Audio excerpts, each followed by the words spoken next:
উপস্থিত রয়েছেন রাজ্যের মাননীয় অর্থমন্ত্রী শ্রী প্রণজিৎ সিংহ রায় মহোদয়। আমরা যুব মোর্চা জিন্দাবাদ। সম্মানিত সকল গর্বিত ভারতবাসীগণ, আজ একটি অনন্য ও মশাল নয়, এই আগুন আমাদের অন্তরে জ্বলুক চিরকাল। এই মশাল আমাদের বুকে সাহস জাগাবে, মনে করিয়ে দেবে যে আমাদের এই স্বাধীনতা প্রতি শ্রদ্ধা জানিয়ে তাদের আদর্শকে সামনে রেখে বন্ধুগণ, আজকে হাতে মশাল নিয়ে রাস্তায় নেমে এসেছি শুধু বর্তমান প্রজন্মের জন্য, প্রতিজ্ঞার জন্য। আজ আমরা উপস্থিত রয়েছেন ভারতীয় জনতা পার্টির গোমতী জেলার সম্মানিত সভানেত্রী শ্রী সত্যনাথ মহোদয় রয়েছেন।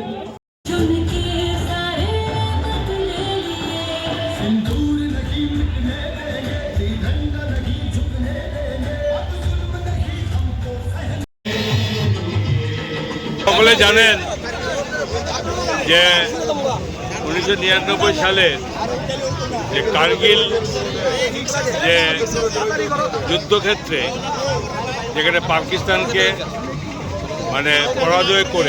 পরাজিত করে যেখানে তাদেরকে দমিয়ে দেওয়া হয়েছিল, এবং সেই সময় সেই কার্গিল যুদ্ধে বিজয় লাভ করার যে উৎসাহ, যে আমাদের এই পরিক্রমা করার জন্য সারা রাজ্যব্যাপী প্রত্যেকটা জায়গাতে যুব মোর্চার নেতৃত্বে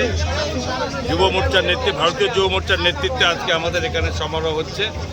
এবং এটা অবশ্যই সেই সময় আমাদের মাননীয় প্রাক্তন প্রধানমন্ত্রী অটল বিহারী বাজপেয়ীজির, যদি আজকে উনি আমাদের মধ্যে নেই, ওনার এবং নেতৃত্বে, ওনার যোগ্য নেতৃত্বে ভারতীয় সৈন্যবাহিনীর যারা আমাদের বীর সৈনিকরা যেভাবে পাকিস্তানকে হাঁটিয়ে যুদ্ধে জয়লাভ করেছে, তাদের আত্মার প্রতি তাদের যারা আমাদের জীবন দিয়েছিলেন এবং তাদের অবশ্যই আমাদের সম্মান জানানো, এবং এছাড়াও যারা যুদ্ধে আজকেও জীবিত আছেন, যারা যুদ্ধের সাথে ছিলেন, তাদের প্রতি সম্মান প্রদর্শনের জন্য ভারতীয় জনতা পার্টির যুব মোর্চার নেতৃত্বে আজকে সারা রাজ্যের সঙ্গে আজকে আমাদের গোমতী জেলাতেও আমাদের যুব মোর্চার ডিস্ট্রিক্ট প্রেসিডেন্ট এবং তার কমিটির নেতৃত্বে আমরা এটা সমাবেশ করছি।